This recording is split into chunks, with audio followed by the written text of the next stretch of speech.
युद्ध के बीच इस वक्त जिस तरीके से यूक्रेन राष्ट्रपति जेलेंस्की दुनिया भर में सामने आ रहे हैं, वो दिखा रहा है कि जेलेंस्की बहुत ज्यादा इज्जत कमा रहे हैं। दुनिया उन्हें एक बेहतरीन नेता के रूप में देख रही है। जेलेंस्की को टारगेट बनाने की रूस कोशिश कर रहा है, इसलिए कोशिश कर रहा है कि अगर जेलेंस्की को ही उठा लिया जाए या निशाने पर ले लिया जाए तो फिर सेना में अफरा तफरी मच जाएगी। पर यूएस के ऑफर को ठुकरा दिया जेलेंस्की ने कि वो बाहर निकलने के लिए उन्हें प्लेन की जरूरत नहीं है बल्कि हथियारों की जरूरत है। इसके बाद से ही पूरा यूरोप यहाँ तक कि जर्मनी वगैरह ने बड़ा एक्शन लिया है रूस के खिलाफ। पर इन सब के बीच में जेलेंस्की को क्यों चाहिए भारत की मदद? जेलेंस्की ने खुद पीएम मोदी को फोन क्यों किया, वो भी तब जब यूएनएससी में भारत ने वोटिंग करने से इनकार कर दिया। उसके बावजूद कौन सी मदद चाहते हैं यूक्रेन के राष्ट्रपति जेलेंस्की। और रूस यहीं तक नहीं रुका है, रूस ने फिनलैंड और स्वीडन को भी अब धमकाना शुरू कर दिया है, यानी 2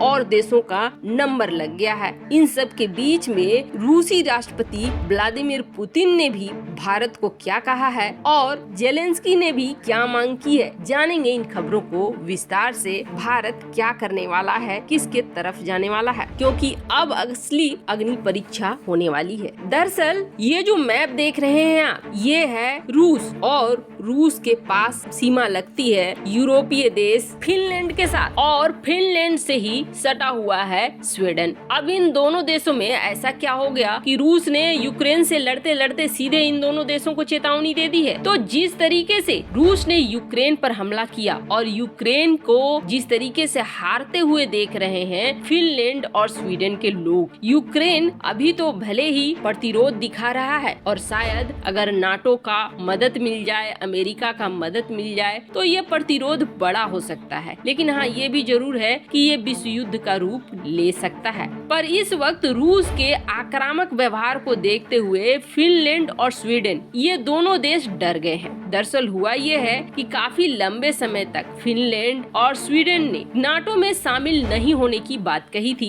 कि हमें नाटो में शामिल नहीं होना है, हमें गुट निरपेक्ष रहना है और गुट निरपेक्ष रह के चलना है। और ये देश अभी काफी खुशहाल देशों में आते हैं, जिनकी जनसंख्या भी बहुत ज्यादा नहीं है, एक की 54 लाख है तो एक का 1 करोड़ है। लाइफ स्टाइल वगैरह भी बहुत अच्छी है यहाँ की। बस एक बार ही रूस और फिनलैंड में युद्ध हुई थी जिसको विंटर वॉर का नाम दिया गया था, जिसमें जो फिनलैंड के सैनिकों ने बड़ी जबरदस्त बढ़त दिखाई थी। ऐसा इसलिए दिखाया था क्योंकि एक तो वहाँ बहुत ज्यादा बर्फबारी हो रही थी, वहीं दूसरी तरफ जो क्षेत्र था वो काफी कठिन क्षेत्र था। पर हाँ, बाद में फिनलैंड ने यही डिसाइड किया कि हम इस तरीके के युद्ध में अब नहीं फंसेंगे, अब अपने जीवन को अच्छा बनाने के ऊपर ध्यान देंगे। फिनलैंड और स्वीडन ने वही किया भी। लेकिन यूक्रेन की हालत को देखते हुए फिनलैंड और स्वीडन ने फिर ये सोचा कि हम लोग नाटो में शामिल हो जाएंगे। और ये अभी यूक्रेन का युद्ध चल ही रहा था, फिनलैंड और स्वीडन ने इस बात को जाहिर भी कर दिया कि जिस तरीके से यूक्रेन में तबाही मच रही है उस तरीके में तो हमें सुरक्षा के लिए नाटो को ज्वाइन करना पड़ेगा। अब इसी से गुस्साए रूस ने सीधे सीधे धमकी दे दी कि अगर तुम दोनों ने नाटो ज्वाइन करने की बात भी सोची तो बहुत बड़ी मुश्किल खड़ी कर दूंगा और वो हाल करूंगा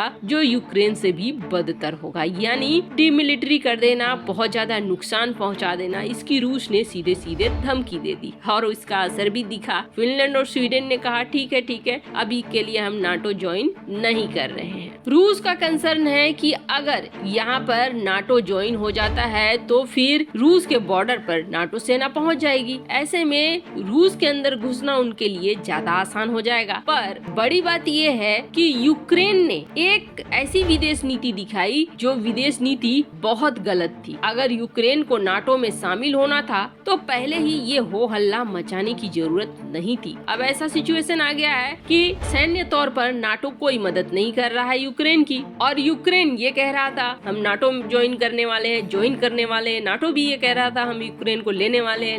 लेकिन ये जो लंबा प्रोसेस है इसके बीच ही रूस ने हमला बोल दिया। अब ऐसा ही कुछ स्वीडन और फिनलैंड के साथ करने की भी धमकी रूस ने दे दी है, जिसकी वजह से अब ये दोनों देश सचेत होते हुए इस मुद्दे में पीछे हट रहे हैं। पर इन सब के बीच में एक फोन कॉल बहुत ज्यादा इम्पोर्टेंट हो गया है और वो फोन कॉल था राष्ट्रपति जेलेंस्की का। यूएनएससी में वोटिंग हुई, भारत ने इस वोटिंग से परहेज कर लिया। हालांकि यूक्रेन के जो राजदूत थे उन्होंने बहुत गंदे तरीके से रिप्लाई किया भारत के वोट नहीं करने पर। उन्होंने कहा कि भारत को तो हाँ में वोट करना चाहिए, भारत के तो छात्र फंसे हुए हैं, भारत को चाहिए कि रूस को बोले कि युद्ध को रोके ताकि भारतीयों की जान बचे। खैर, इस तरीके की रिप्लाई की अपेक्षा भले ही डिप्लोमेटिक वर्ल्ड में नहीं किया जाता है, पर यूक्रेन के राजदूत ने ये बात कही। वैसे यहाँ पर रूस ने वीटो लगाकर प्रस्ताव को रोक दिया, पर अब ये जा रहा है यूएनएससी असेंबली में असली परीक्षा होने वाली है। जो चीन और भारत ने प्रेशर को, दबाव को झेला,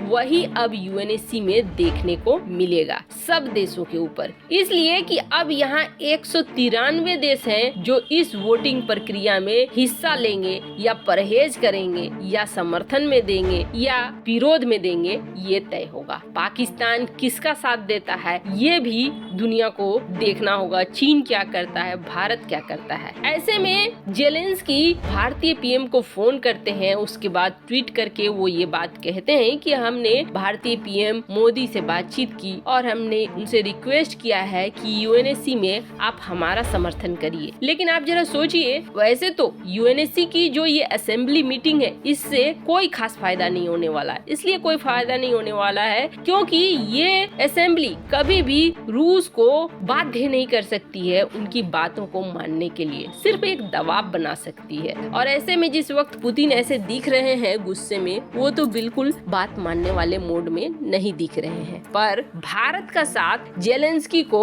और यूक्रेन को इसलिए चाहिए क्योंकि इस वक्त भारत एक ऐसा ग्लोबल पावर बन गया है, इतनी बड़ी जनसंख्या वाला देश जिस तरफ मुड़ेगा, अगर यस कहेगा तो उस तरफ अंतर्राष्ट्रीय राजनीति बदलेगी और अगर नो कहेगा तो उस तरफ अंतर्राष्ट्रीय राजनीति झुकेगी। एक बहुत बड़े लोकतांत्रिक देश होने के नाते भारत का वोटिंग बहुत मायने करता है। यही वजह है कि जेलेंस्की फोन करके स्पेशली खास तौर पर बात कर रहे हैं। वहीं रूस की तरफ से जो पिछली बार यूएनएससी में मीटिंग हुई और भारत ने इसमें वोट करने से इनकार कर दिया, उसको लेकर सराहना की गई है और कहा गया है कि एक तरह से ये रूस का साथी है और हम भारत के इस स्वतंत्र और अपने फैसले को जानकर खुश हुए हैं और हमारा रिश्ता और भी ज्यादा मजबूत होगा और भी ज्यादा आगे बढ़ेगा। खैर, जो चीन ने किया वही भारत ने भी किया है, पर इस वक्त भारत के फैसले की तारीफ की है रूस ने।